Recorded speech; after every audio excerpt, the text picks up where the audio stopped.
ನಮಸ್ಕಾರ, ವನಶ್ರೀ ಚಾನಲ್ಗೆ ಸ್ವಾಗತ. ಹೊಸ ವಿಡಿಯೋ ತಂದಾಯಿತು. ಬನ್ನಿ, ಇವತ್ತು ಜಯಲಲಿತಾ ಸೀರಿಯಲ್ಲು ಹೇಗೆ ಮೂವ್ ಆಗುತ್ತೆ, ಏನು ಸ್ಟೋರಿ ನೋಡೋಣ. ಅದಕ್ಕಿಂತ ಮುಂಚೆ ನನ್ನ ವಿಡಿಯೋಕ್ಕೆ ಸಬ್ಸ್ಕ್ರೈಬ್ ಮಾಡ್ಕೊಳ್ಳಿ, ಹಾಗೆ ಒಂದು ಲೈಕ್ ಕೊಡಿ. ಲಲಿತಾ ಮತ್ತು ಜೈ ಇಬ್ಬರೂ ನೆನ್ನೆ ಲಾಕ್ ಮಾಡಿ ಹೋಗ್ಬಿಟ್ಟಿದ್ರಲ್ಲ ಅವ್ರ ಅತ್ತೆ ಅವಳನ್ನು. ಹಾಗಾಗಿ ಜೈ ಬಂದು ಅವಳನ್ನು ಚಿಲ್ಕ ತೆಗೆದು ಆಚೆ ಕರ್ಕೊಂಡು ಪಾಪ ಅವನು ತುಂಬಾ ಪ್ರೀತಿ ಮಾಡ್ತಾನೆ. ಈ ಹುಡುಗಿಗೆ ಎಷ್ಟು ಕಷ್ಟ ಕೊಡ್ತಾರೆ ಅಂತ ಹೇಳ್ಬಿಟ್ಟು ಅವ್ರ ಅಮ್ಮನ ಮೇಲೆ ಕೋಪ ಇರುತ್ತೆ. ಕೋಪ ಇದ್ರೂ ತೋರ್ಪಡಿಸ್ಕೊಳ್ದಂಗೆ ಇಬ್ಬರು ಖುಷಿಯಾಗೇ ಇರ್ತಾರೆ ಇಡೀ ದಿನ. ಆಮೇಲೆ ಡಿನ್ನರ್ಗೆ ಹೋಗ್ತಾರೆ. ಆಮೇಲೆ ಮನೇಲೇನೇನೆಲ್ಲ ಅಡುಗೆ ಮಾಡಿಕೊಂಡು ತಿಂತಾರೆ. ಇಡೀ ದಿನ ಅದೇ ಆಗುತ್ತೆ. ಇವಳು ಫೈಲ್ ತರೋಕ್ಕೆ ಅಂತ ಲಲಿತಾ ಅವ್ರ ಮಾವ ಫೈಲ್ ತೊಗೊಂಡು, ಲಲಿತಾ ಬೇಗ ಬಂದುಬಿಡು, ನೀನು ಪಂಚಾಯಿತಿ ಮೆಂಬರ್ ಆಗಿರೋದ್ರಿಂದ ನೀನು ಇಂಪಾರ್ಟೆಂಟ್ ಅಲ್ಲಿರೋಕ್ಕೆ ಅಂತ ಹೇಳಿರ್ತಾರೆ.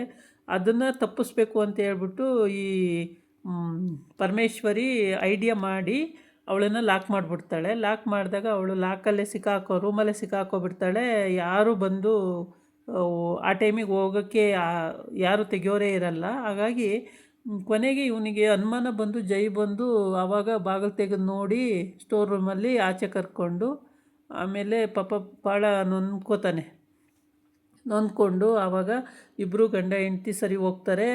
ಆಮೇಲೆ ಡಿನ್ನರಿಗೆ ಹೋಗ್ತಾರೆ. ಅಲ್ಲೇ ಡಿನ್ನರ್ ಮುಗಿಸ್ಕೊಳ್ತಾರೆ. ಆಮೇಲೆ ಆಟ ಆಡ್ತಾರೆ, ಮಾತಾಡ್ತಾರೆ, ಎಲ್ಲ ವಿಷಯನೂ ಮಾತಾಡ್ತಾರೆ. ಆಮೇಲೆ ಹೀಗೆ ಎಲ್ಲದೂ ಖುಷಿಯಾಗಿ ಮಾತಾಡಿಕೊಂಡು ಇಡೀ ದಿನ ಸ್ಪೆಂಡ್ ಮಾಡ್ತಾರೆ.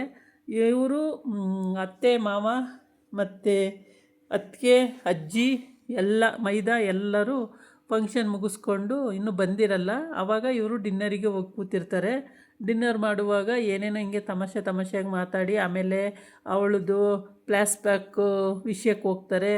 ಅಲ್ಲಿ ಕೇಳ್ತಾನೆ, ನಿಮ್ಮ ಅಮ್ಮ ಅಪ್ಪ ಎಲ್ಲ ಇಲ್ಲ, ಈಗ ನಮ್ಮ ಅಪ್ಪ ಮತ್ತು ನನ್ನ ತಂಗಿ ಅಷ್ಟೇ ಇರೋದು ಮತ್ತು ನಿಮ್ಮ ಅಮ್ಮಗೆ ಏನಾಗಿತ್ತು ಅಂದಿದ್ದಕ್ಕೆ ನಮ್ಮಮ್ಮ ಹಿಂಗೆ ನನ್ನನ್ನು ಅಷ್ಟು ಚೆನ್ನಾಗಿ ನೋಡ್ಕೊಳ್ಳೋರು, ತಲೆ ಬಾಚೋರು, ಸ್ಕೂಲಿಗೆ ಕಳಿಸೋರು, ಎಲ್ಲ ಮಾಡೋರು ಅಂತ ಎಲ್ಲ ಹೇಳಿ ಪಾಪ ಕಣ್ಣೀರು ಹಾಕ್ತಾಳೆ. ಅಯ್ಯೋ ಪಾಪ ಅನ್ನಿಸ್ತದೆ ಅವನಿಗೆ. ಆಮೇಲೆ ಈಗ ಸುಬ್ಬಣ್ಣ ಮತ್ತು ತಂಗಿ ಇಬ್ಬರೇ ಇರೋದು ಅಂತ, ಸುಬ್ಬಣ್ಣ ಅಂದರೆ ಅಪ್ಪ ಮತ್ತು ತಂಗಿ ಇಬ್ಬರೇ ಇರೋದು ಅಂತ ಹೇಳ್ತಾಳೆ. ಸರಿ ಅಂತ ಹೇಳ್ಬಿಟ್ಟು ಎಲ್ಲ ಕೇಳ್ಕೊಂಡು ಆಮೇಲೆ ಖುಷಿಯಾಗಿ ಅಮ್ಮ ಹಿಂಗೆ ಮಾಡಬಾರ್ದಾಗಿತ್ತು, ಯಾಕೆ ಹಿಂಗೆ ಮಾಡಿದ್ರು ಅಂತ ಹೇಳಿದ್ರೆ, ಅಮ್ಮಂಗೇನು ಬೈಬೇಡಿ, ಸುಮ್ಮನೆ ಇರಿದ್ವರೆ ಪಾಪ, ಏನೋ ಅವರು ನಾನು ಬರ್ದಂಗಿರಲಿ ಅಂತ ಏನೋ ಮಾಡೋಗಿದ್ದಾರೆ, ಮಾಡಿದ್ರೆ ಮಾಡ್ತಾರೆ ಬಿಡಿ ಅಂತೇಳಿ. ಆಮೇಲೆ ಅವನೇನೋ ತಮಾಷೆ ಮಾಡ್ದ ಅಂತೇಳಿ ಅವನ್ನ ಬೆರೆಸ್ಕೊಂಡು ಓಡಾಡ್ತಾಳೆ. ಓಡಾಡಿ ಅವ್ರು ತಪ್ಪಿಕೊಂಡು ಅಲ್ಲೇ ನಿಂತಿರ್ತಾರೆ. ಆ ಟೈಮಿಗೆ ಕರೆಕ್ಟಾಗಿ ಇವರೆಲ್ಲ ಎಂಟ್ರಿ ಆಯ್ತಾರೆ, ಮನೆಯವರೆಲ್ಲ ಎಂಟ್ರಿ ಆಗ್ತಾರೆ. ಎಂಟ್ರಿ ಆದಾಗ ಏನಪ್ಪ ಇದು, ಅಲ್ಲಿ ಬರ್ದೇ ಇಲ್ಲಿ ಹಿಂಗಿದ್ದಾರೆ ಅಂತೇಳ್ಬಿಟ್ಟು ಇವರು ಖುಷಿಯಾಗಿ ಆಟ ಆಡಿಕೊಂಡು ತಿಂದ್ಕೊಂಡು ಉಣ್ಕೊಂಡು ಆರಾಮಾಗಿರ್ತಾರೆ ಇಡೀ ದಿನ ಮನೆಯಲ್ಲೇ. ಅಲ್ಲಿ ಫಂಕ್ಷನ್ನು ಅಂದರೆ ಇವರು ಹೋಟೆಲ್ಗೆ ಹೋಗಿರ್ತಾರಲ್ಲ, ಅಲ್ಲಿ ಇವ್ರಿಗೆ ತುಂಬ ಅಂದರೆ ಖುಷಿ ಕೊಡೋ ಅಂಥ ಹೋಟೆಲ್ಗೆ ಹೋಗಿರ್ತಾರೆ. ತುಂಬಾ ಡೆಕೋರೇಟ್ ಎಲ್ಲ ಆಗಿರುತ್ತೆ ಅಂಥ ಹೋಟೆಲ್ಗೆ ಹೋಗಿ ಡಿನ್ನರ್ಗೆಲ್ಲ ಹೋಗಿರ್ತಾರೆ. ಆಮೇಲೆ ಬರ್ತಾರೆ. ಅಂತೂ ಇವ್ರು ಯಾರೂ ಬಂದಿರಲ್ಲ.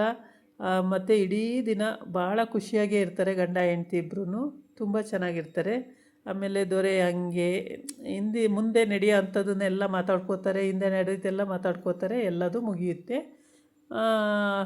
ಎಲ್ಲ ಮುಗಿದು ಆಮೇಲೆ ಮಾವ ಅತ್ತೆ ಮೈದಾ ಅಜ್ಜಿ ತಾತ ಎಲ್ಲರೂ ಎಂಟ್ರಿ ಆಯ್ತಾರೆ. ಎಂಟ್ರಿ ಆದಾಗ ಇವರು ಮೈ ಮರೆತು ಒಬ್ರಿಗೊಬ್ರು ತಪ್ಪಿಕೊಂಡು ನಿಂತಿರ್ತಾರೆ. ಅದನ್ನು ನೋಡಿಬಿಟ್ಟು ಅವಳು ಹೋಗ್ಬಿಡ್ತಾಳೆ. ಪರಮೇಶ್ವರಿ ಉರ್ದು ಯಪ್ಪ ಏನು ಮುಖ ದಪ್ಪ ಮಾಡಿಕೊಂಡು ಮನೆ ಒಳಗಡೆ ಬರ್ತಾಳೆ ನೋಡಿಬಿಟ್ಟು. ಆಮೇಲೆ ಅವ್ರ ಅಪ್ಪನೂ ಕೂಡ ಒಳಗೆ ಬರ್ತಾರೆ. ಮೀನಾಕ್ಷಿ ಮತ್ತು ಅಜ್ಜಿ ತುಂಬ ಖುಷಿಯಾಗಿರ್ತಾರೆ. ಮೈದಾ ಕೂಡ ನೋಡ್ತಾನೆ. ಅವನು ಹೆಚ್ಚು ಇವ್ರ ಹತ್ರ ಪಳಗಿಲ್ಲಲ್ಲ, ಅಷ್ಟು ಗೊತ್ತಿಲ್ಲ. ಮತ್ತು ಓರ್ಗಿತಿ ಕೂಡ ನೋಡ್ತಾಳೆ. ಅವಳು ನಗಾಡ್ಕೊಂಡು ಒಳಗೆ ಬರ್ತಾಳೆ. ಹಿಂಗೆ ತಪ್ಪಿಕೊಂಡು ನಿಂತಿರ್ತಾರೆ ಇಬ್ಬರೂ.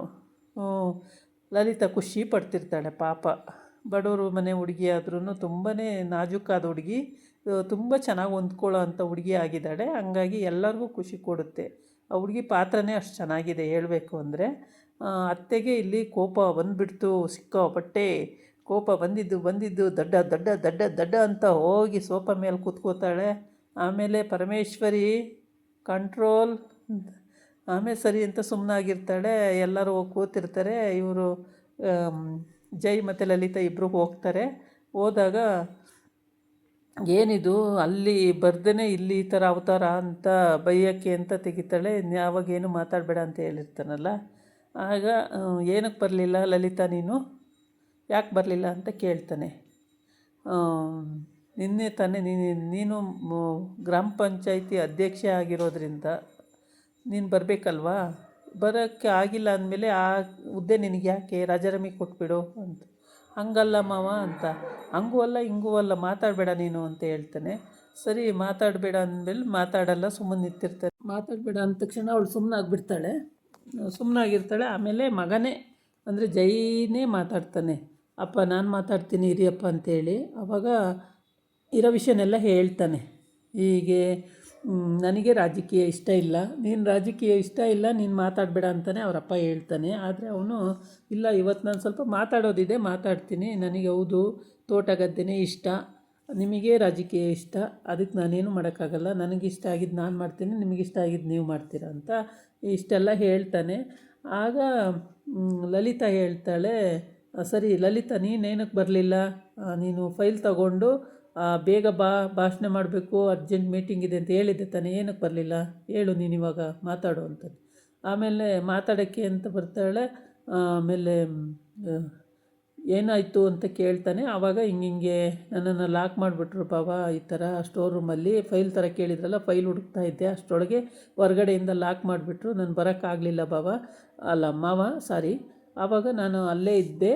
ಆದರೆ ಆಮೇಲೆ ಇವ್ರು ಬಂದು ಡೋರ್ ತೆಗೆದ್ರು. ನಾನು ತುಂಬಾ ಎಲ್ಲ ಕೂಗಿ ಮಾಡಿ ಎಲ್ಲ ಆಯಿತು. ಯಾರ್ಯಾರು ಇದ್ದರೆ ಬಾಗಿಲು ತೆಗೀರಿ, ನಾನು ಹೋಗಬೇಕು, ಅರ್ಜೆಂಟ್ ಇದೆ, ಹಾಗೆ ಹೀಗೆ ಅಂತೇಳಿ ಯಾರೂ ಬರಲಿಲ್ಲ. ಕೊನೆಗೆ ದೊರೆನೇ ಬಂದು ನನ್ನನ್ನು ಕಾಪಾಡಿದ್ರು ಮಾವ ಅಂತ ಹೇಳ್ತಾಳೆ.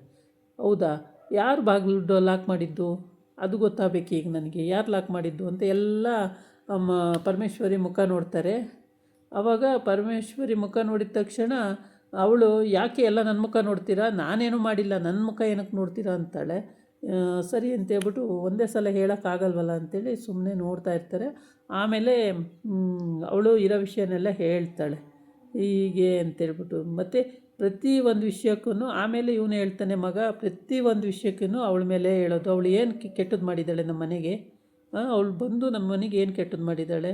ಪ್ರತಿ ಒಂದು ವಿಷಯದಲ್ಲೂ, ಅಮ್ಮನ ವಿಷಯದಲ್ಲೂ ಅಷ್ಟೇ, ಅಮ್ಮ ಎಷ್ಟೊಂದು ಹಿಂಸೆ ಕೊಡ್ತಾರೆ ಅವಳಿಗೆ, ಅಷ್ಟೆಲ್ಲ ಸಹಿಸ್ಕೊಂಡ್ರೂ ಅವಳು ಒಂದು ಮಾತಾಡಲ್ಲ. ಅವಳು ಸುಮ್ಮನೆ ಇರ್ತಾಳೆ, ನಗ್ತಾನೇ ಇರ್ತಾಳೆ, ಪ್ರತಿ ಸಲನೂ ನಗ್ತಾನೇ ಇರ್ತಾಳೆ ಅಂತ. ಆವಾಗ ಅಜ್ಜಿಗೂ ಮೀನಾಕ್ಷಿಗೂ ಖುಷಿ ಆಗುತ್ತೆ. ಇಷ್ಟು ಹಿಂಸೆ ಕೊಟ್ಟರೆ ಒಬ್ಬ ಹೆಣ್ಮಗಳು ಬೇರೆ ಮನೆಯಿಂದ ಬಂದಿರ್ತಾಳೆ, ಅವಳು ಹೆಂಗೆ ಬದುಕೋಕ್ಕೆ ಸಾಧ್ಯ ಹೇಳಿಯಪ್ಪ ನೀವೇನೆ ಅಂತ ಹೇಳ್ತಾನೆ. ಆವಾಗ ಅವಳಿಗೆ ಭಾಳ ಬೇಜಾರಾಗುತ್ತೆ. ಆದ್ರೂ ತೋರ್ಪಡಿಸ್ಕೊಳ್ಳಲ್ಲ. ಇರಲಿ ಬಿಡಿದೊರೆ ಅಂತ ಅಂತಾಳೆ. ಇರಲಿ ಬಿಡು ಅನ್ನೋದಲ್ಲ ಜಯ, ಲಲಿತಾ ಸುಮ್ಮನೆ ನಿತ್ಕ ನೀನು, ನಿಂಗೆ ಗೊತ್ತಾಗಲ್ಲ ಅಂಥೇಳಿ ಇರೋ ವಿಷಯನೆಲ್ಲ ಹೇಳಿಬಿಡ್ತಾನೆ. ಆವತ್ತಿಂದು ಎಷ್ಟು ಸಲ ಪ್ರಾಬ್ಲಮ್ ಆಯಿತು ಅದೆಲ್ಲ ಹೇಳ್ಬಿಡ್ತಾನೆ. ಅದೆಲ್ಲ ಲಲಿತನೇ ಮಾಡಿದ್ಲ. ಅವಳು ಎಷ್ಟು ಒಳ್ಳೇದಾಗಲಿ ಅಂತ ಮನೆಗೆ ಮಾಡ್ತಾಳೆ, ಆದರೆ ಅವಳಿಗೆ ಕೆಟ್ಟದ್ದು ಬಯಸ್ತಲೇ ಇರ್ತಾರೆ. ಎಷ್ಟು ಸಲ ಅಮ್ಮಂಗೆ ಹೇಳೋದು, ಸುಮ್ಮನಿರಮ್ಮ ಅಂತ ಹೇಳ್ತಲೇ ಇದ್ದೀನಿ. ಅವ್ರು ಹೇಳಿದ್ರು ಅವ್ರು ಕೇಳ್ತಾ ಇಲ್ಲ. ಅವ್ರು ಮಾಡೋದಲ್ದಲೆ ನನ್ನ ಮೇಲೂ ಎಲ್ಲ ಪ್ರೆಜರ್ ಹಾಕ್ತಾರೆ, ನನ್ನನ್ನು ಅವ್ರ ಕಡೆ ಹೇಳ್ಕೊಳ್ಳೋಕ್ಕೆ ಪ್ರೆಜರ್ ಹಾಕ್ತಾರೆ. ಇದು ಯಾವ ನ್ಯಾಯ ಅಪ್ಪ ಅಂತ ಹೇಳ್ತಾನೆ. ಆವಾಗ ಓಹೋ ಎಲ್ಲ ಇದು ಮಾಡಿಬಿಟ್ಟಿದ್ದಾಳೆ ಅಂತ ಇವಳು ಮನಸ್ಸಲ್ಲಿ ಅನ್ಕೋತಾಳೆ. ಯಾರು ಪರಮೇಶ್ವರಿ, ಅವಳು ಮನಸ್ಸಲ್ಲಿ ಎಲ್ಲ ಹೇಳ್ಬಿಟ್ಟಿದ್ದಾಳೆ, ಇವತ್ತು ಎಲ್ಲ ಬ್ರೈನ್ ವಾಶ್ ಮಾಡಿಬಿಟ್ಟಿದ್ದಾಳೆ ಅಂತ ಅನ್ಕೋತಾಳೆ. ಆಮೇಲೆ ಎಷ್ಟು ಹೇಳಿದ್ರೂ ಅರ್ಥನೇ ಆಗಲ್ಲ ಅನ್ನೋ ಮಟ್ಟಕ್ಕೆ ಮಾತಾಡ್ತಾರೆ. ಆವಾಗ ಏನು ಮಾಡೋಕ್ಕಾಗಲ್ಲ, ಪರಮೇಶ್ವರಿ ತಪ್ಪನ್ನು ಒಪ್ಕೊಂಡಿಲ್ಲ. ಇನ್ನೂ ಲಾಕ್ ಮಾಡಿದ್ದು ಯಾರು ಅಂತ ಕೇಳ್ತಾವನೆ ಅವರಪ್ಪ, ಆದರೆ ಇನ್ನೂ ಯಾರೂ ಒಪ್ಕೊಂತಿಲ್ಲ. ಇವತ್ತಿನ ಎಪಿಸೋಡಲ್ಲಿ ಒಪ್ಕೋಬೋದು, ನಾಳಿನ ಎಪಿಸೋಡಲ್ಲಿ ಒಪ್ಕೋಬೋದು ಅನಿಸುತ್ತೆ. ತುಂಬ ಇಂಟ್ರೆಸ್ಟಿಂಗ್ ಆಗಿದೆ ಈ ವಿಡಿಯೋ ಕೂಡ. ಎಲ್ಲೂ ಸ್ಕಿಪ್ ಮಾಡ್ದಂಗೆ ಪೂರ ನೋಡಿ, ನಿಮಗೆ ಅರ್ಥ ಆಗುತ್ತೆ. ತುಂಬ ಚೆನ್ನಾಗಿ ಬರ್ತಾಯಿದೆ. ಒಂದಕ್ಕಿಂತ ಒಂದು ಕತೆ ವಿಭಿನ್ನವಾಗಿದೆ. ಕತೆ ಬರೆಯೋರು ತುಂಬ ಚೆನ್ನಾಗಿ ಬರ್ಕೊಂಡು ಹೋಗ್ತಾ ಇದ್ದಾರೆ. ಇದಾಗಿತ್ತು ಇವತ್ತಿನ ವಿಡಿಯೋ. ನಾಳೆ ಇನ್ನೊಂದು ವಿಡಿಯೋ ಜೊತೆ ಬರ್ತೀನಿ. ನಮಸ್ಕಾರ.